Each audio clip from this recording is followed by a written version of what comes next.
Welcome to Trillium Healing Arts Peercast. I'm Julia Wolf, energy healer and transformative life coach. In these episodes, I sit down with members of the greater healing community to talk about ways to facilitate our growth, evolve into our true selves, and manifest our dreams. Here, we dive into the art of healing. I was taking a course on zero balancing, which is an energy technique working with the bone body.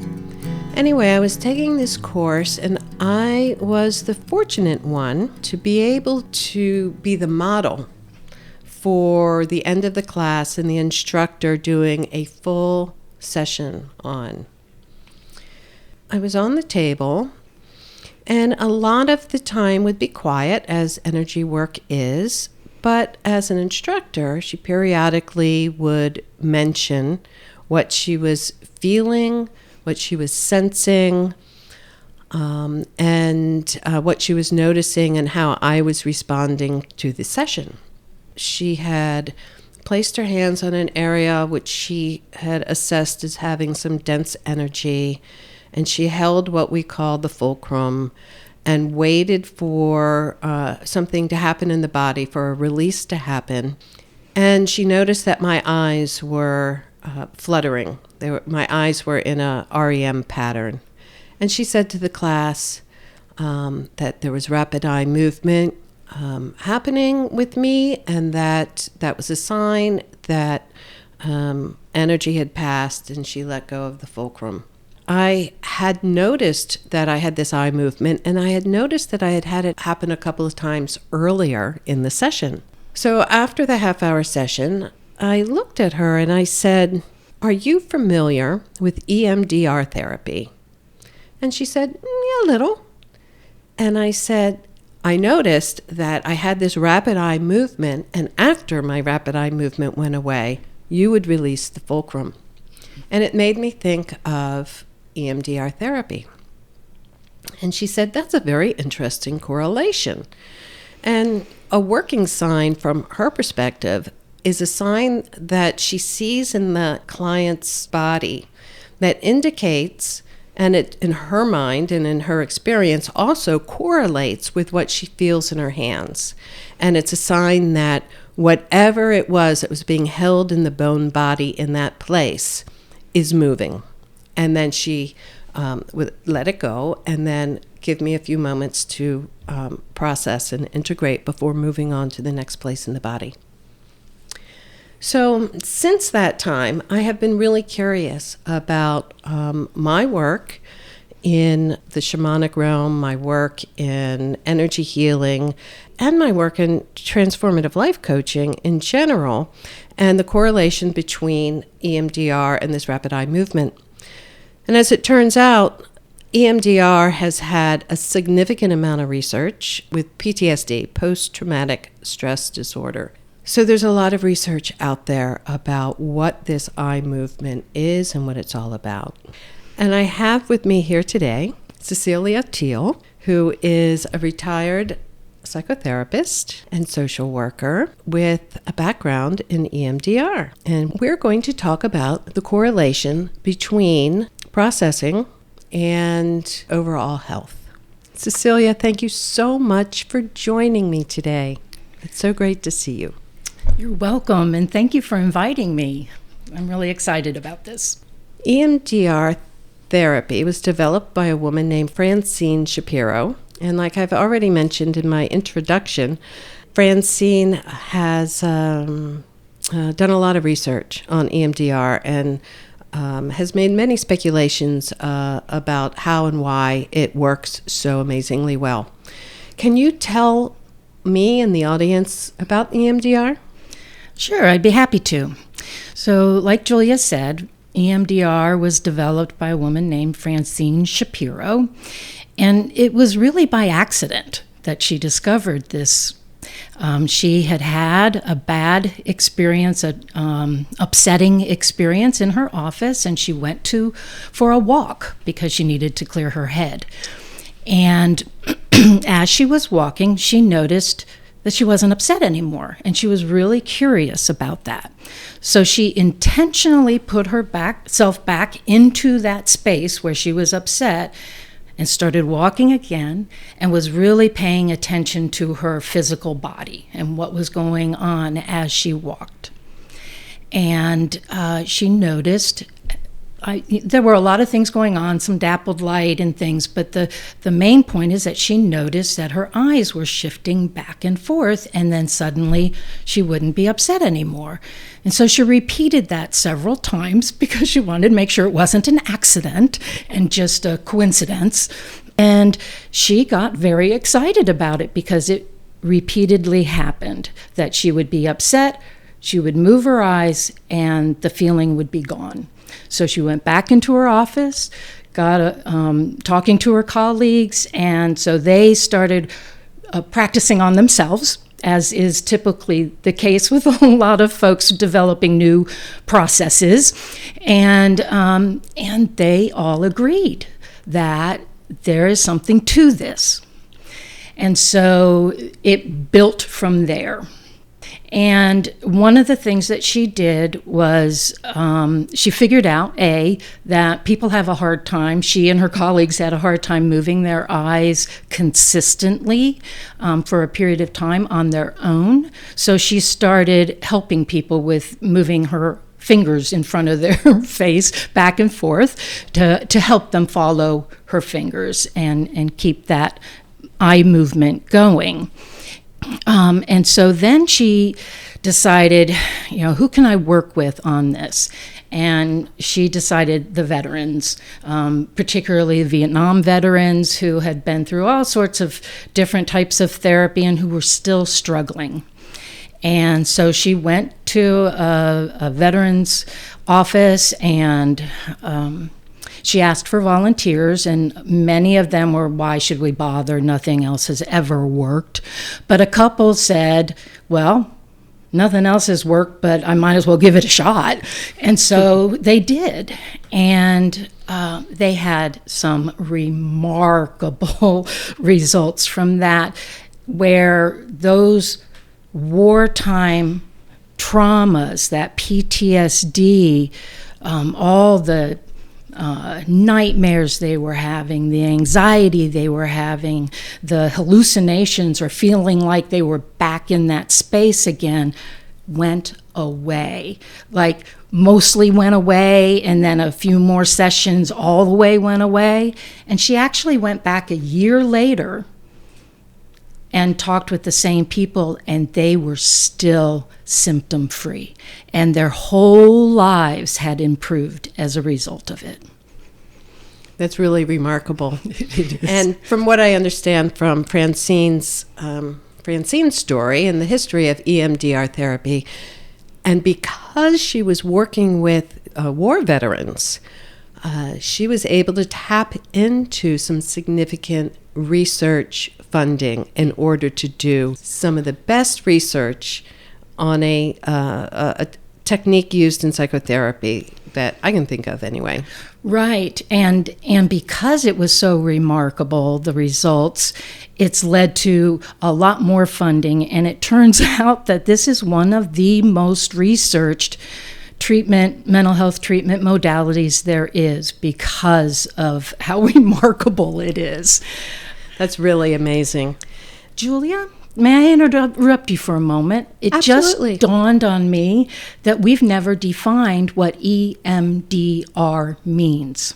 And that is eye movement desensitization and reprocessing. And so basically through the eye movement, people are becoming desensitized to their memories and reprocessing those memories. So they still have the memories, but they no longer have those terrible emotional responses to it. Thank you for that. This technique helps people process events in their lives so that they no longer are a trigger. And in transformative life coaching, that's basically what we're doing. Francine Shapiro has a book called Getting Past Your Past, and it's about EMDR therapy, and it's written in a way that If you wanted to just like try it on yourself, there are actually some ways you can do that for some of the healthier mental health issues, for lack of a better way of describing that. But in her book, she makes a statement. And prior to making this statement, she asks for you to respond with the first thing that comes to your mind. And I'm going to ask our recording engineer here this question. Will you please respond to my statement? Roses are red. Violets are blue. Violets are blue. Right.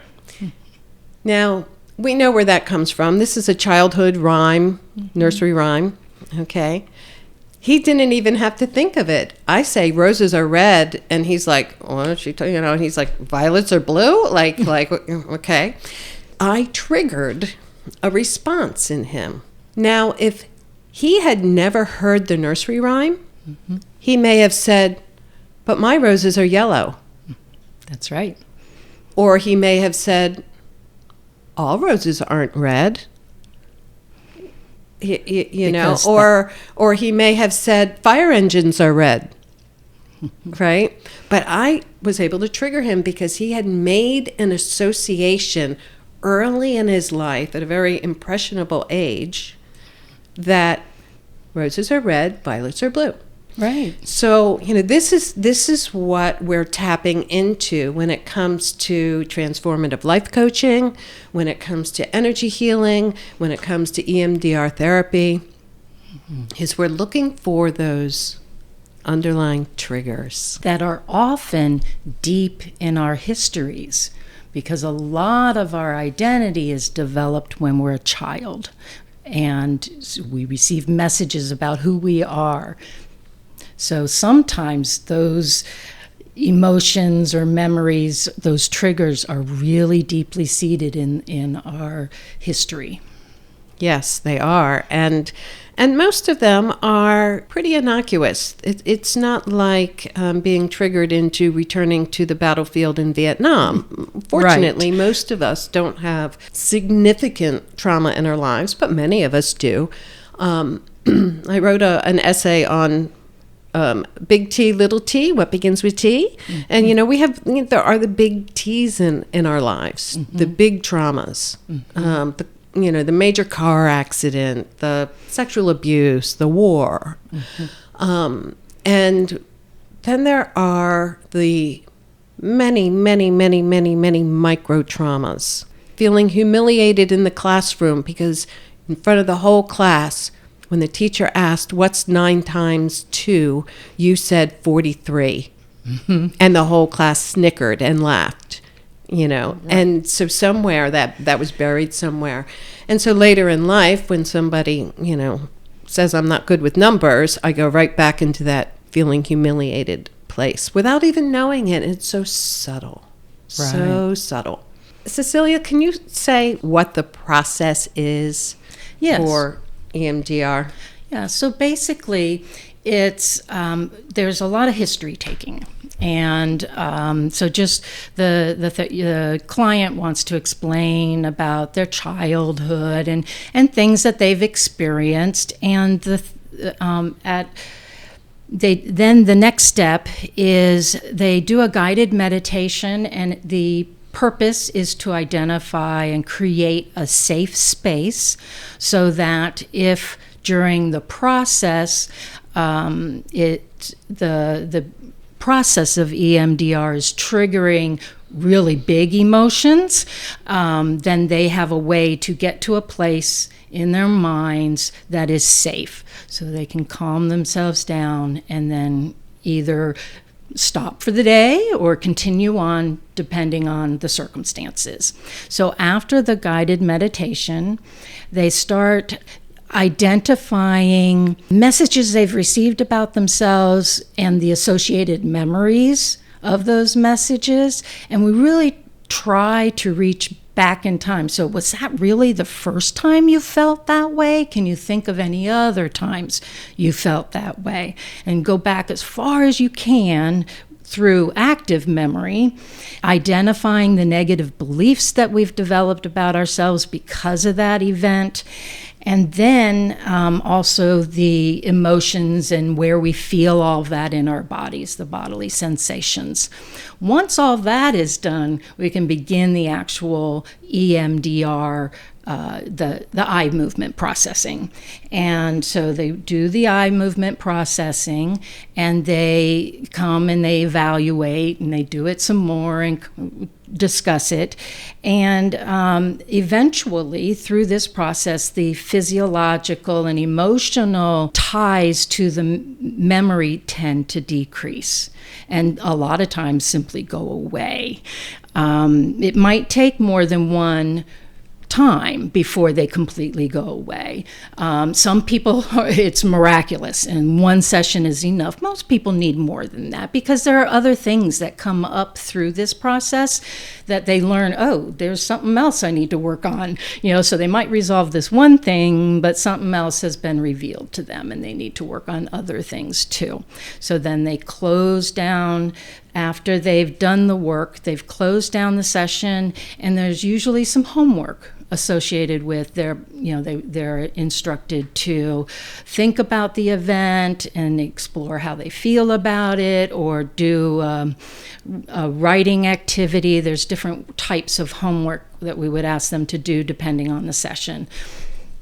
Thank you for that explanation. And the way I think I understand what you've said is, I am a client, and I come in to see you because I have anxiety, and this anxiety is keeping me from being able to perform at work. Let's say, I'm making this up. So I come in to see you, and you're a psychotherapist, so you're going to do the usual, background history taking and this and that. And in this process, we discover that, the first time I remember having anxiety was before giving an oral presentation in 8th grade on something.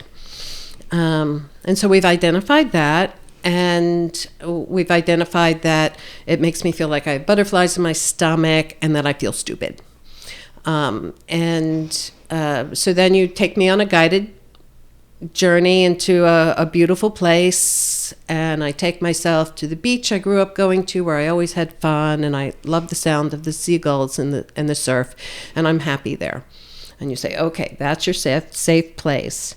And so then you go and you do the EMDR therapy, the eye movement, and then we talk about it. And I go, well, now that I think about that event, instead of it being a 6 out of 10 butterfly in the stomach, it's only a 4 out of 10. But what's really interesting is during it, I remember when I was like 5 years old or something, and we were in the backyard playing kickball, and I had that same sensation.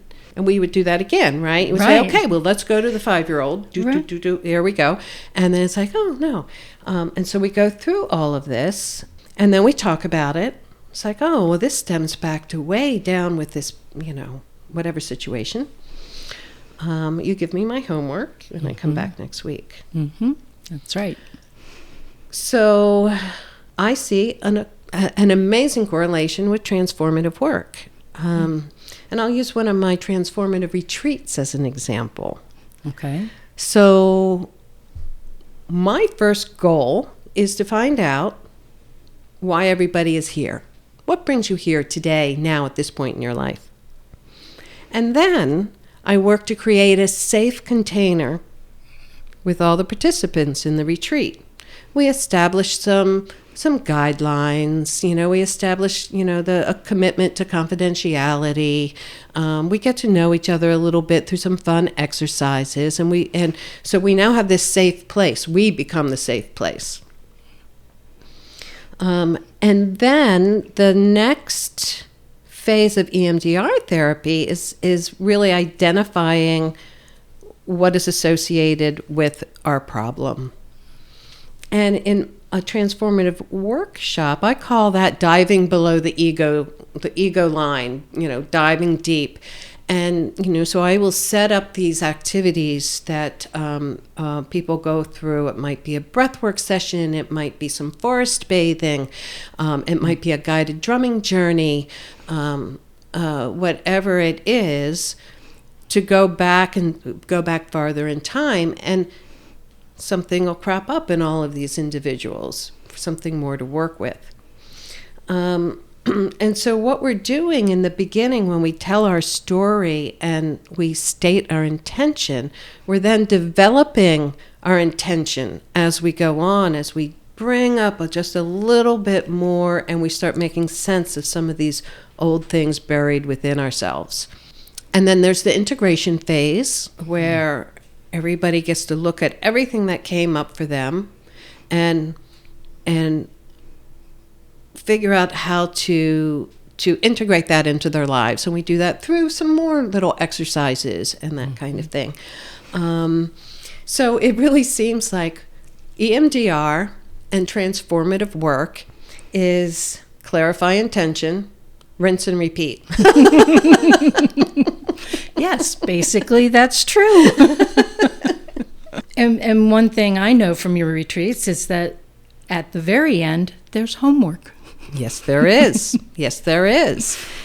I'd like to talk a little bit more about the REM phase that is intentionally elicited in EMDR therapy and is unintentionally elicited in the work I do. I've seen it in guiding people on drumming journeys. I've seen rapid eye movement happening. I've had my own experience with it. And so I'm making this correlation of, this eye movement therapy, this processing that Francine Shapiro talks about, is also happening when we do energy work. Can you talk a little bit about what REM is? Yeah, so REM, rapid eye movement, is we typically associate it with our sleeping. So it's a phase during our sleep cycle where if somebody's watching you sleep, they can see your eyes going back and forth under your eyelids. And we don't really know, the scientists don't really know what exactly is happening, but the ideas are that there's some connections going between left and right brain hemispheres and so it's making connections. You're processing your day's event and making sense of everything, and it's allowing you to move forward in the day, understanding how the events have affected you or not. So with the EMDR and the intentional activation of the eye movement, that's what they're thinking, is they're hoping, the idea is that there are connections, they're forcing connections between the left and right hemisphere that have maybe been blocked by the trauma or the event that the person is experiencing. And so that's the idea behind the EMDR. And it's not always with just eyes either. Sometimes it can be a touch, a tapping of alternate shoulders. So depending on the needs of the individual. But another thing I've noticed about some of the research on dreams and some of the theories and such is that, and I know I've had this experience, I've gone to bed at night in that monkey brain of going over and over the scenario of the day and how unskillful I was in managing this situation, or how rudely somebody else was in this situation or whatever. And I'm just like, and I'm going to sleep. And when I wake up in the morning, what happened the day before is just like, it's not a big deal. Shit happens. It lost its power. It lost its power, right?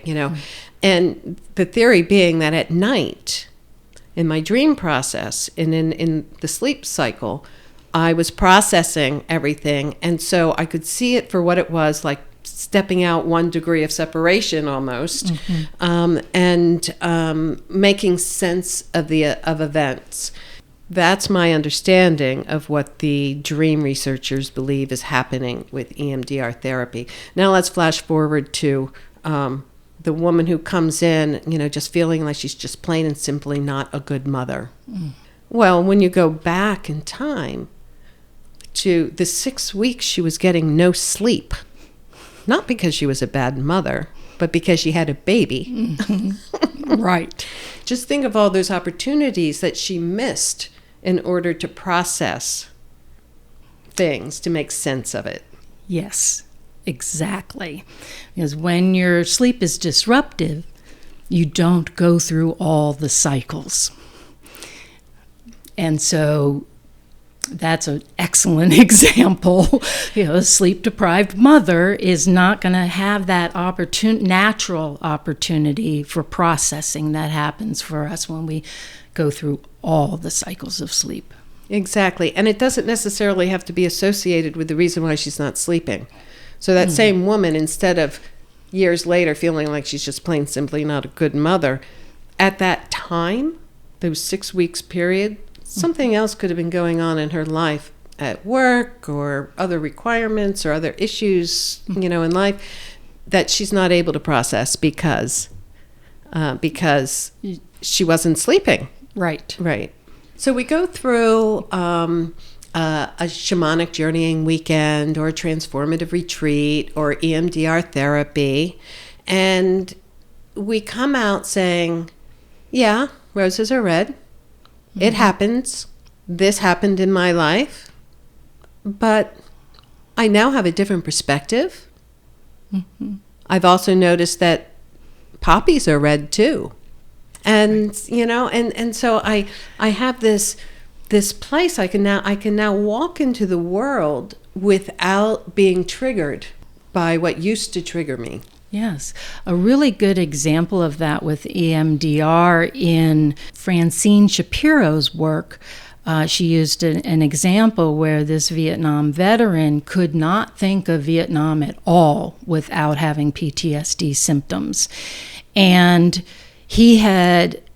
through the process of EMDR, he was able to actually start remembering good experiences from his time in Vietnam, the relationships that he developed, and the fun during the not fun times that they had. And so he was able to then think about Vietnam and not have negative feelings, but instead have positive feelings about that experience. He doesn't forget the bad. It's still there. He knows it, but it's not affecting him physiologically like it was in the past. And one of the things we do on retreats and when I do with individual work and as their homework, I ask people to pay attention to their dreams in the coming week. And very often people who don't even actively remember their dreams on a regular basis, they will get a dream, they will have a dream that they remember, and it's illuminating in some way. My theory is the reason why this transformative work causes people to have these bizarre dreams or these very distinct, memorable dreams is because they have brought stuff up to the surface, up out of, being buried in their energetic systems of their bone body, their visceral body, whatever part of their body they have stored this unprocessed stuff. And it rises to the surface and enters the dream space, and the processing goes on. And that's my theory as to why we have so many profound dreams after transformative work. Makes a lot of sense. I mean, there's a lot of heavy work that happens during those retreats and very deep work. And it makes a lot of sense that it would create dreams because, and sometimes so you don't always understand everything that comes up for you during the retreat, and the dreams sometimes help make those connections because the work is so metaphorical.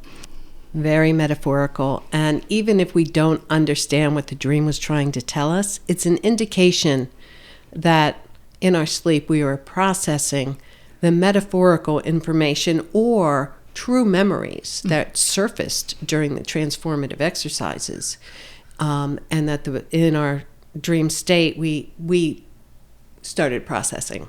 Right. And I've had a number of clients say, well, I don't think it really did anything, whatever it is, a drumming journey, a retreat or whatever. And then months later say, wow, evidently it really did, because then life went here and there, and I just noticed I wasn't responding and reacting to the world in the same way. Right. So even though after my breathwork session in your yurt, I thought, well, that was kind of fun, but whatever. I realized I don't walk across Earth the same way. I don't respond to my family the same way.